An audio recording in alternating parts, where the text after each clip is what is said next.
Bienvenue à tous. Aujourd'hui, on discute de l'importance de bien choisir son chauffe-eau électrique pour améliorer le DPE d'un logement. On va parler des 3 grands critères à considérer. Oui, exactement. Alors, par quoi doit-on commencer? Commençons par le tout premier point. Ne pas surdimensionner le chauffe-eau. Vous savez, opter pour un ballon d'eau trop gros, comme 150 litres, peut sembler confortable, mais ça peut augmenter la consommation énergétique et donc affecter le DPE, notamment dans les petits appartements. Ah oui, je vois. Un ballon trop grand consomme plus d'énergie pour maintenir l'eau à 60 degrés, non? Exactement, c'est ça. Par exemple, en passant d'un ballon de 150 litres à un modèle de 65 litres, Stéphane, un expert en diagnostic, a observé une économie d'environ 33 Ouais, kWh par an. C'est énorme pour gagner une classe sur le DPE. mais du coup, il faut bien penser aux besoins en eau chaude, n'est-ce pas? Oui, bien sûr. Pour un petit logement occupé par 2 personnes, un ballon de 35 litres peut suffire. Certes, il y aura une attente d'environ 30 minutes entre 2 douches pour que l'eau se réchauffe, mais c'est un compromis, acceptable du point de vue économique et énergétique.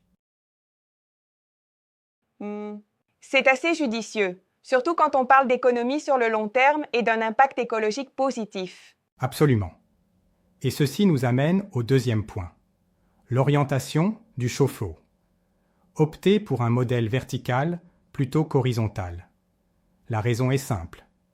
Le modèle horizontal, même s'il occupe moins d'espace, est moins performant. Oui, en effet, par rapport aux verticaux, les horizontaux demandent souvent un volume supplémentaire d'environ 50 litres pour atteindre des performances similaires. C'est ça? Exactement. C'est comme dire, que si 2 voitures sont identiques mais l'une est à plat, elles ne courent pas aussi bien. Yeah. Eh bien, c'est une comparaison un peu décalée, mais on comprend l'idée.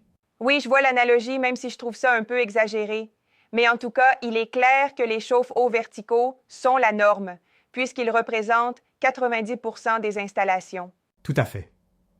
Et pour le DPE, l'installation verticale améliore nettement la performance énergétique.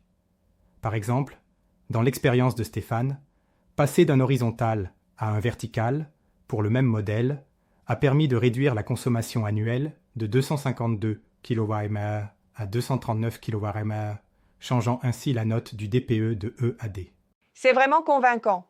Mais dis-moi, est-ce que ce critère est universel ou y a-t-il des exceptions? Eh bien, pour la plupart des configurations, l'orientation verticale est préférable, sauf dans des cas très particuliers où l'espace est vraiment limité, comme dans certains placards.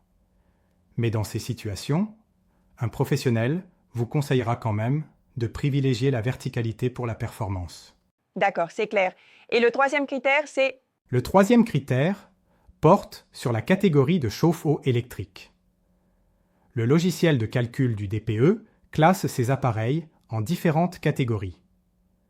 Pour améliorer la note énergétique, il est judicieux de choisir un appareil de catégorie C qui est certifié par une norme NF 3 étoiles. Donc, pour quelqu'un qui souhaite optimiser son DPE sans exploser son budget de rénovation, le choix se porte sur ce type de modèle plutôt abordable et performant. Exactement. Et bien sûr, pour les petites surfaces, il ne faut pas dépasser une capacité de 70 litres, et pour une salle de bain avec baignoire, on conseille de ne pas dépasser 100 litres. Cela évite la surconsommation et aide à maintenir une bonne performance énergétique. Et c'est là tout l'enjeu. Chaque détail compte, même le placement, la dimension et l'orientation du chauffe-eau, n'est-ce pas? Oui, chaque détail compte.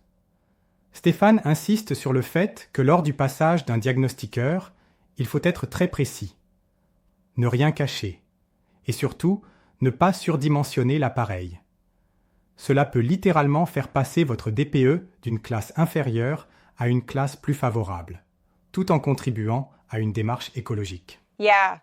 C'est intéressant de voir comment un simple choix d'équipement peut impacter non seulement la consommation énergétique, mais aussi la valeur globale d'un bien immobilier. Tout à fait. Et pour ceux qui hésitent, le diagnostic énergétique utilise des logiciels spécifiques, Donc, les diagnostiqueurs fournissent des conseils pertinents qui, souvent, ne nécessitent pas de grands travaux pour améliorer le DPE. C'est rassurant de savoir qu'il y a des solutions relativement simples pour améliorer le confort thermique sans se ruiner. Oui, en effet. Alors, en résumé, pour gagner une classe sur le DPE avec un chauffe-eau électrique, il faut éviter de surdimensionner, opter pour une installation verticale et choisir un modèle de catégorie C adapté à votre espace. Un guide très pratique et qui nous montre que la performance énergétique, ce n'est pas juste une question technologique, mais aussi de bons choix au quotidien. Exactement. Et c'est vraiment tout un art de trouver l'équilibre entre confort et écologie.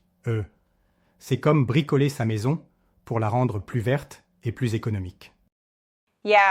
Merci pour ces éclaircissements. C'est toujours passionnant de voir comment quelques ajustements peuvent faire une grande différence. Merci à tous de nous avoir suivis sur ce sujet crucial.